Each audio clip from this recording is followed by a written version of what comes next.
Hello, in this video I want to show you how to customize start window in Samsung Galaxy Book.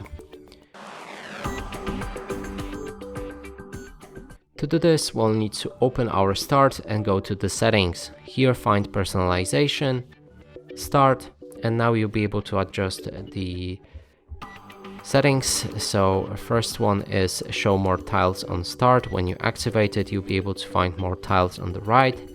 Then there's a show app list in start menu. When you turn it off or on, when it's on, you'll be able to find all of the apps that are installed on this laptop. When it's off, as you can see, it's gone.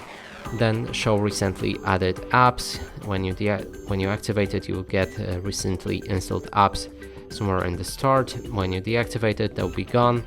Show the most used apps. When you activate it, you'll be able to instantly get access to the apps you use mostly. And then there's show suggestions occasionally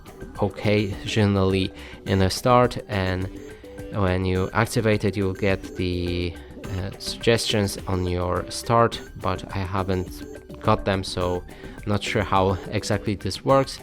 But you can experiment with that if you like. We can use start all entire screen. Yep, that's nice. Actually, I didn't know about that, but yep, that's a very nice feature. Then there's show recently opened items in jump list on start or taskbar, and in File Explorer quick access. You can activate or deactivate it. And that's it for this video. Hope you like it. Please consider subscribing to our channel, leave a like and a comment below.